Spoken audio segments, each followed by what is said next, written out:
Salam, hər vaxtınız xeyir əziz müəllimlər. Mən Rızayeva Rövnək. Bu gün sizə 9-cu sinif texnologiyadan 3-cü, 4-cü mövzuların izahını verəcəyəm. İki mövzu ona görə götürmüşəm ki, bu mövzular geniş mövzulardır və xırdalıqları çoxdur. 3-cü mövzumuz isə ev heyvanları və quşları üçün yem tədarükü texnologiyasıdır.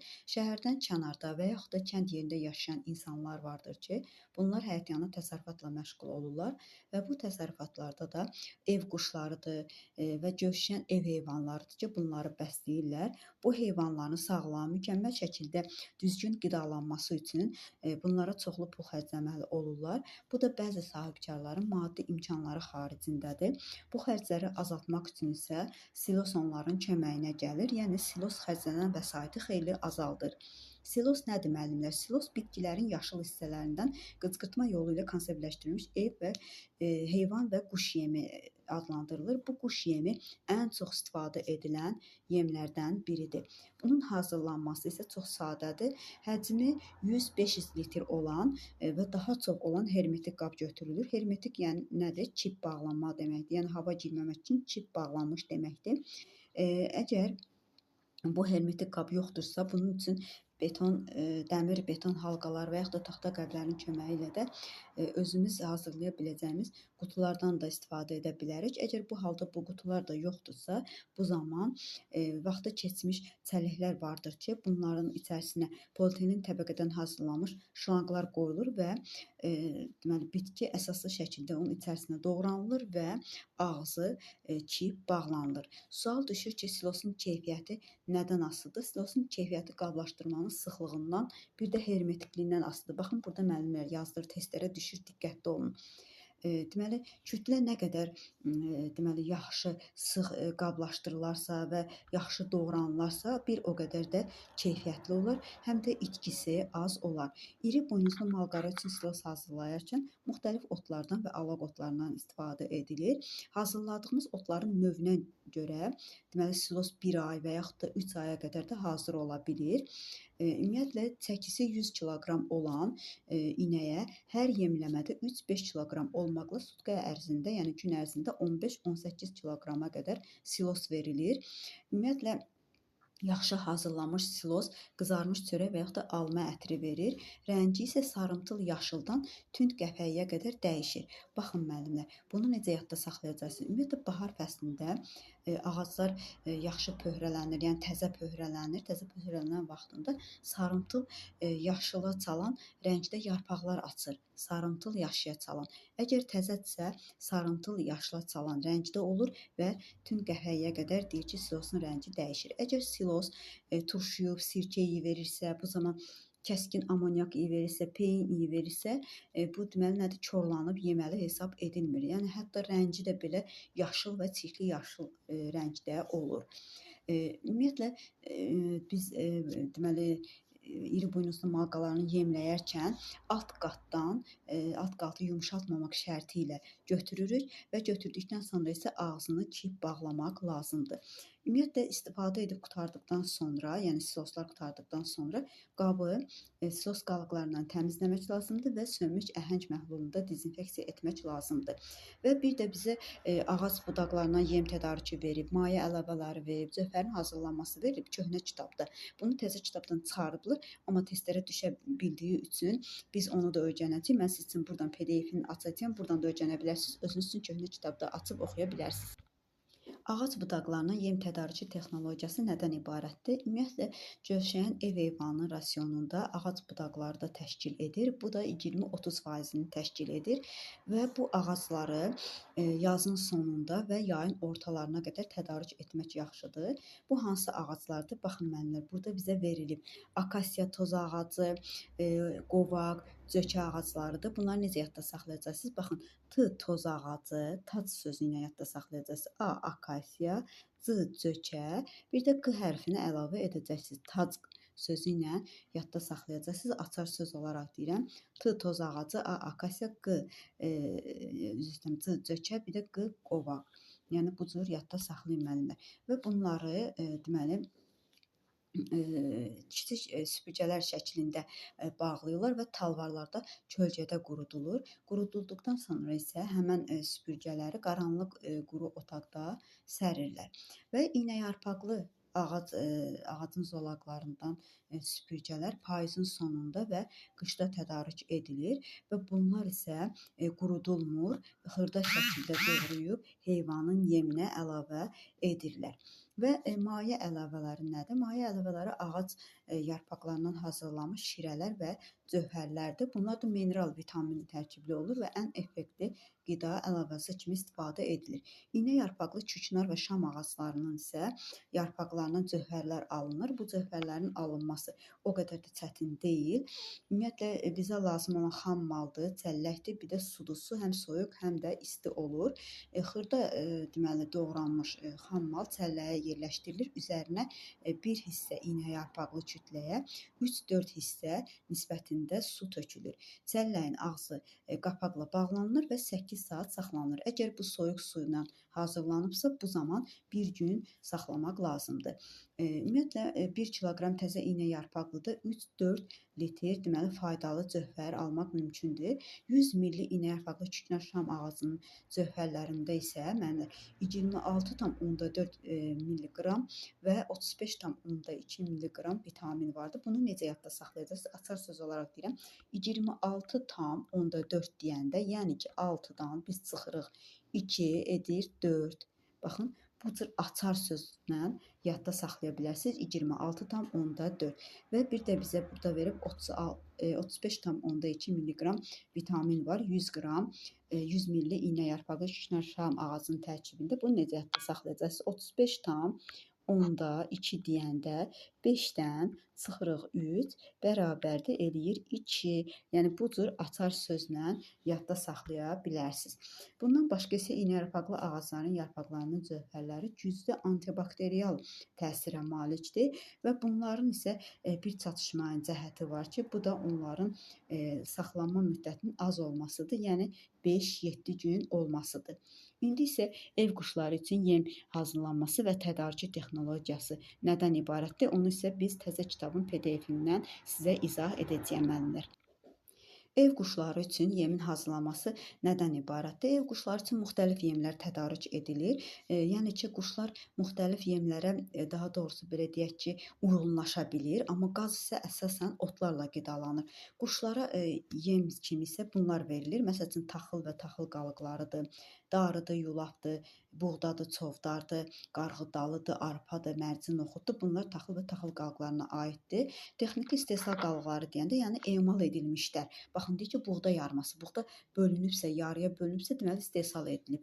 Yəni texniki istehsal qalıqlarıdır.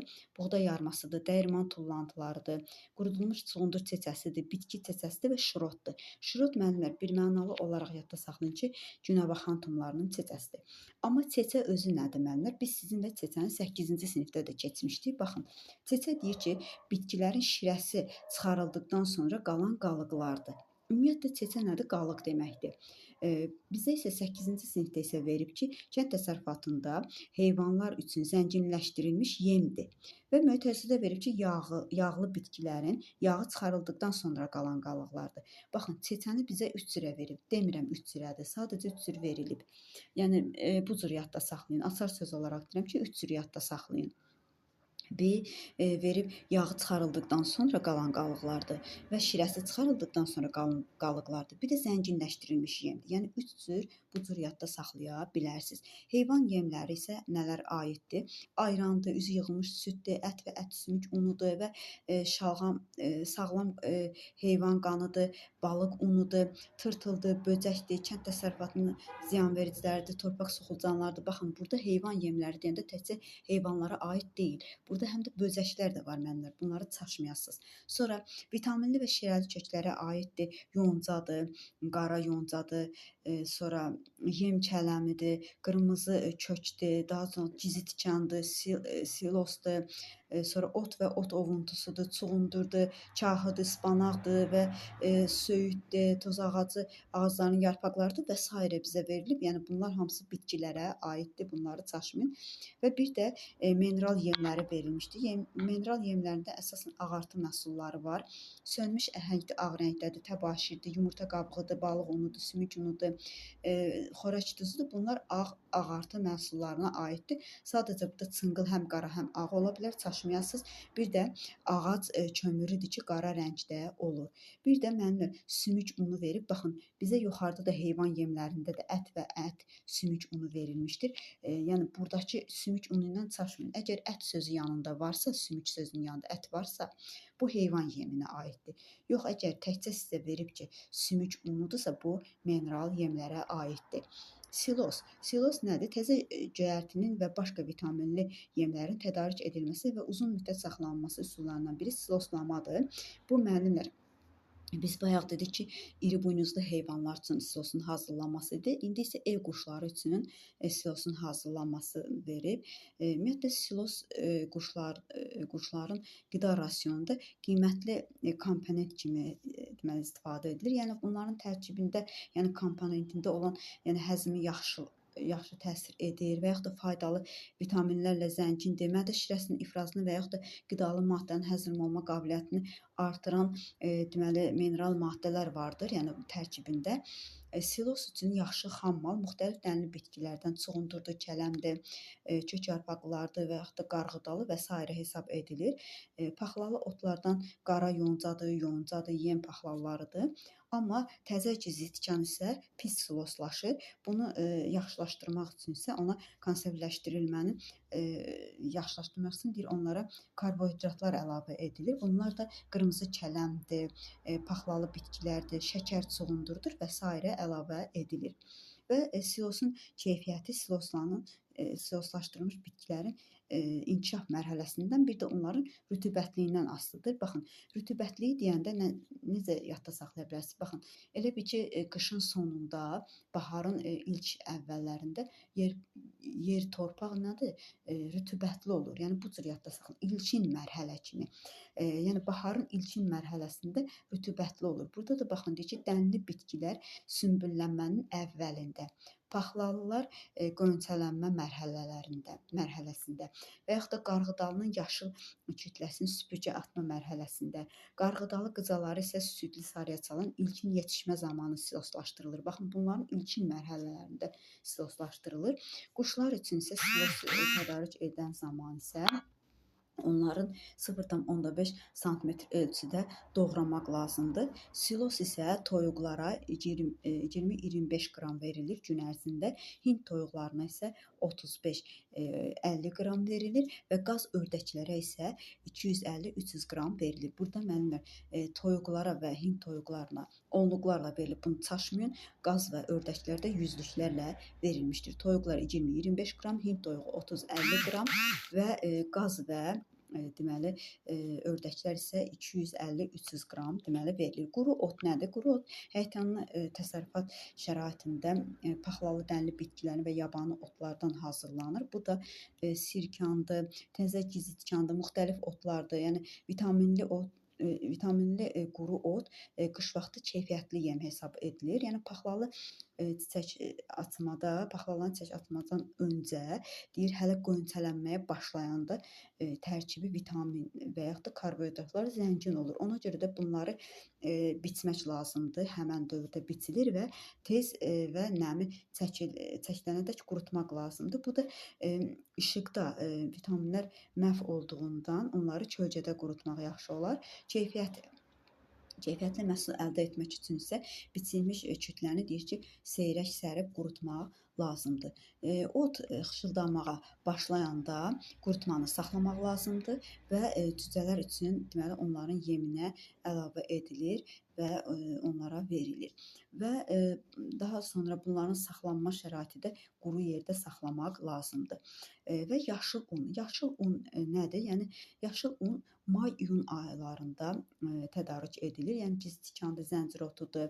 Bunların yarpaqlarından qırmızı yoncadan hazırlanır. Bunların tərkibində çoxlu sayda quşlar üçün olan vitaminlər vardır. Əsasən də B, E vitaminləri vardır və mikroelementlər və mineral maddələr vardır. Zəncir otunun sütül yarpaqlarını, daha sonra cizirtikanın və yaxud da qırmızı yoncanın şirəli zolaqları günəş şüaları altında deyir ki, qurudulur və daha sonra da mətbəx sobasında zəif odda qurutmaq lazımdır. Yarpaqlar ovulan zaman deyir ki, bitirmək lazımdır qurutmanı və çox da ovmaq lazım deyil ki, toz halında olmasın. Yaşıl un bağlı karton qutularda qaranlıq yerdə sərilməlidir və sərin yerdə saxlamaq lazımdır və daha sonra isə quşların yeminə əlavə edilir. Sanitar gigiyena qaydaları vardır ki, bunlara əməl etmək lazımdır. Testlərə də düşür müəllimlər. Heyvanlara qulluq edərkən onları deməli sanitar gigiyena qaydalarına riayət etmək lazımdır. Əsasən də əlcəkdir, qoruyucu maskalar da bunlardan istifadə etmək lazımdır ki, infeksiyaya yoluxmayın və ətrafdakı insanları da bu infeksiyaya yoluxdurmayın. Yadda saxlamaq lazımdır ki, heyvanları təkcə yemlərinə fikir vermək deyil, həm də onların saxlanma şəraitinə də diqqət yetirmək lazımdır və heyvanlara qulluq edərkən onların qablarını həmişə təmiz saxlamaq lazımdır. Sanitar gigiyena qaydalarına əməl etmək lazımdır. Bu da bizim oldu deməli 3-cü mövzumuz. İndi isə 4-cü mövzumuz isə detalların hərəkətli və hərəkətsiz birləşmələridir. Ümumiyyətlə biz sizinlə birləşmələr haqqında keçmişdik. Müasir zamanlarda satılan məişət mebellərin əksəriyyəti süni ağac materiallarından hazırlanır. Köhnə kitablarda süni oduncaq materialları verilib, yəni köhnədə som verilib, təzədə isə sam verilmişdir. Biz təzə ilə götürəcəyik müəllimlər, samı götürəcəksiniz. Bu materiallar, yəni oduncaq yonqarlı lövhələrdir, sonra oduncaq lifli lövhələrdir və yaxud da oduncaq yəni orta sıxlıqlı oduncaq lifli lövhələrdir və s.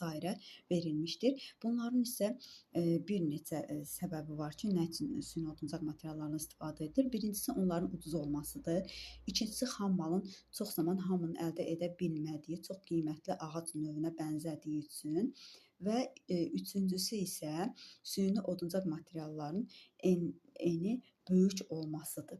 Ümumiyyətlə bu materiallar həm çox möhkəmdir, həm də onlar quraşdırılan zaman istilik sistemlərinə əgər yaxın olarsa, bu o qədər də problem yaratmır. Ümumiyyətlə dünyanın bütün yerlərində deyək ki, 40 ilin son deməli 40 ildə ən çox istifadə edilən materialdır. Xarrat işləndə süni oduncaq materiallarından hazırlanmış mebellər lövhəli mebellər adlandırılır. Bu mebellərin yığılmasında birləşdirmələr vardır ki, bu hansı birləşdirmə, yəni müxtəlif birləşdirmə üsulları vardır. Gəlin baxaq görək bu hansı birləşdirmə üsullarıdır. Birləşmənin növləri hərəkətli və hərəkətsiz olur. Bir də hərəkətsiz birləşmələr sökülən, bir də sökülməyən olur. Gəlin baxaq görək bunlar hansılardır. Birincisi şurupla birləşmədir ki, ən sadə hərəkətsiz birləşmədir. Yəni bu şurupla birləşmə çox da çətin deyil. Bunlar birləşmələr əvvəl şurupları düzgün seçilməlidir. Şuruplar özü kəsən şuruplardan istifadə edilir. Yəni bunlar rahatdır, çünki əvvəlcə kiçik diametrli deşiklər açılır və daha sonra isə şuruplar yəni bərkidilir. İkincisi isə vintli bərkitmədir ki, bu da söküləndir, lakin hərəkətsiz furniturdur. Bu vintli bərkitmə, vint bir də kiçik çəlləkdən ibarətdir. Biri panelin, digəri isə panelin layına birləşdirilir. Burada da bunun çatışmayan cəhəti budur ki, onların deməli üst hissədən, yəni panelin xarici tərəfdən onun görsənməsidir. Yəni bu da bunun üzərinə panelin üst hissədən görsənməsidir. Bunun da üzərinə xüsusi mebel rəngdə olan tıxaclar vurulur. Bu xarici paneldə o qədər də estetik görünməsə də, yəni bunlardan istifadə edilir. Və bir də bizə bura afrovitlər verilib. Baxın, burada afrovitlər verilib. Afrovitlər nədir? Afrovit başlığı 6 bucaqlı olan vintdir. Bunun diametri 7 mm və uzunluğu isə 50-70 millimetr olur. Millimetrdir, müəllimlər çaşmayasınız, millimetr olur. Və ikincisi eksentrik birləşmədir ki, bu hərəkətsiz furniturdur və sökülən birləşmədir. hərəkətsizdir və sökülən birləşmədir. Necə ki, vintli birləşmədə də hərəkətsizdir, söküləndir, şuruplu birləşmədə hərəkətsiz, söküləndir. Baxın, bu da eksentrik birləşmədə hərəkətsiz və sökülən furniturdur. Eksentrik birləşmə ən çox işlədilən bərkitmə növüdür. Bunu yadda saxlayın. Ən çox, ən gözəli, ən yaxşısı, yəni bu cür gedir. Eksentrik birləşmədir. Eksentrik bərkitmə həmişə oduncaq şkantlarla birlikdə istifadə olunur və şkant birləşmə qovşağına əvvəlcə sərtlik verir və bərkidilən detalın bir-birinə nisbətində yerləşməsinə maneə yaradır. Bu birləşmələrə deyir ki, birləşmələrə yığılan mebellər bir neçə dəfə sökülüb yığmaq olur. Yəni sual düşür ki, testlərdə ki, hansı birləşmədir ki, bir neçə dəfə söküb yığmaq olur? Bu eksentrik birləşmədir. Eksentrik birləşmə müxtəlif diametrlərdə 12, 15, 25 mm istehsal edilir, amma köhnə kitablarda isə 25, 15, 12 verilib. Yəni siz təzə kitabdan götürəcəksiniz, 12, 15, 25 mm istehsal edilir. Və eksentrik birləşmənin çatışmayan cəhəti isə öz başına dönməsinin baş verməsidir və bu görürsünüz ki, öz başına dönmə baş verərsə, bu zaman bərkitməni bu zəiflədir. Belə olan halda bəzi deməli istehsalçılar eksentrik birləşmədə, yəni furniturların əks istiqamətinə baxan ilişmə, dişlər nəzərdə tutublar ki, bu hal baş verməsin, yəni dönmələr baş verməsin. Eksentrik bərkitmə oduncaq yonqarlı liflərdən olan rəflərin birləşməsində, yəni bərkidilməsində istifadə edilir. Dördüncüsü isə şkantlarla birləşmədir ki, bunlar hərəkətsiz və sökülməyəndir. Yəni ümumiyyətlə birmənalı olaraq yadda saxlayın ki, bir dənə bizim sökülməyən və hərəkətsiz birləşməmiz var. Bu da şkantlarla olan birləşmədir.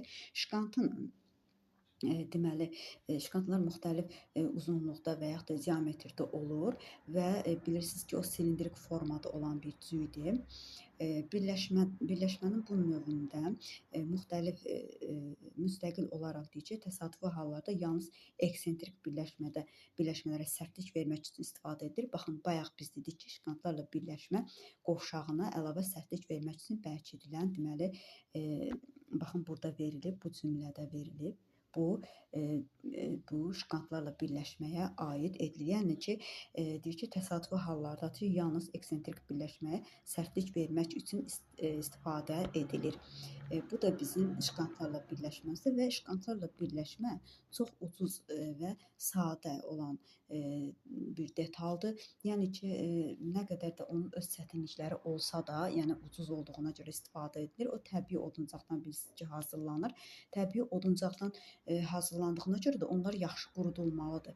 Qurudulduqda, yəni yaxşı qurudulduqda hazırlanandan sonra, yəni o öz formasını saxlayır. Yox, əgər yaxşı qurudulmadıqda o öz formasını itirir, yəni keyfiyyətini itirir. Görürsünüz ki, əyilir və yaxud da digər hallar baş verir. Bunun üçün də bu yaxşı qurutmaq lazımdır ki, öz keyfiyyətini qoruyub saxlaya bilsin. Bunun üçün 2-3% deməli aşağı olmalıdır bunun nəmliyi. Ancaq şkanta yol verilən nəmlik həddi isə 6-8% olmalıdır. Baxın, burada verilmişdir 2-3% aşağı olmalıdır və şkanta yol verilən nəmlik isə 6-8% olmalıdır. Bir də mebel künclüyü verilib. Mebel künclüyü də tərpənməzdir, lakin bu da söküləndir. Yəni bu birləşmə növü quraşdırılması çox asandır. Bunu da quraşdırılan zaman bir dəliyin açılması tələb edilmir. Mebel künclüklərinin və yaxud da mebel künclüklərində istifadə edilir. Bunlar da metaldan və yaxud da plastik kütlədən olur. Bu mebel deməli künclüyünün birləşməsi kifayət qədər möhkəm birləşmə növüdür və qiyməti də ucuz olur. Çatışmayan cəhəti də bunun da deməli görülməsidir. Bu zamanda plastik kütlədən olan mebelə deməli eksentrik görünüş vermək üçün onlara da üstdən deməli bəzi cüylər yapışdırılır ki, yəni bu da əsasən mebelin rənginə uyğun olaraq, yəni görsənməməsi üçün, estetik görsənməsi üçün xüsusi deməli mebel bərkitmələri vurulur. Və bir də hərəkətli birləşmələr vardır ki, gəlin ona baxaq. Hərəkətli birləşməmiz 2 dənədir müəllimlər. Biri çaşka həncamalıdır, bir də həncamalı mebel konşteynidir. Bizim bir sökülməyən və hərəkətsizimiz var, şkantlarla birləşmədir və 2 dənə də bizim həm hərəkətli, həm sökülən birləşməmiz üzr istəyirəm, çaşka həncama, bir də həncamalı mebel konşteynidir. Çaşka həncama deməli yarım mexaniki qurğu olub, mebellərin, qapıların gövdələrində, yəni bərkidilməsində, qapıların laylarının müəyyən bucaq altında deyir ki, açılıb bağlanmasına xidmət göstərir. Bu əncama hərəkətli və yaxud da sökülən olub qapıların bərkidilməsinə ən etibarlı üsul hesab edilir. Və həncamalı konşteyni isə yuxarı və yaxud da aşağı açılan qapılar üçün xüsusi qaldırıcı mexanizmlər üçün nəzərdə tutulub. Əsasən də baryerlərdə, bir də qaz dirəklərində olan həncamalardır ki, bunlar həncamalardan istifadə edilir. Bunlar da söküləndir və hərəkətlidir. Köhnə kitablarda hərəkətsiz verib, təzə kitablarda isə hərəkətli verib. Siz hərəkətlini götürəcəksiniz müəllimlər. Çünki biz bilirik ki, biz şkafları açıb bağlayanda, baryerləri açıb bağlayanda o hərəkət edir. Yəni bu mümkün deyil hərəkətsiz olması. Mütləq şəkildə hərəkətli olmasını götürəcəksiniz. Bu plastik kütlədən olduğuna görə bəzən göz kövrək olub açılıb bağladıqda öz gedişinin rəvanlığını çox tez itirir. Ona görə də qapı və yaxud da rəfləri açarkən tutub saxlamaq lazımdır. Zəif deməli olduğuna görə zərbə nəticəsində plastik kütlədən olan həncamalar bəzən görürsünüz ki, qopa bilir.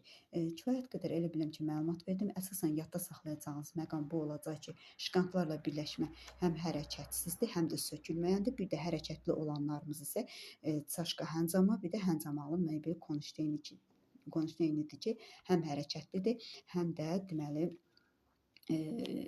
söküləndir. Yəni bunları bu cür yadda saxlayın müəllimlər. Mənə qulaq asdığınıza görə hər birinizə təşəkkürümü bildirirəm, hər birinizə uğurlar arzu edirəm.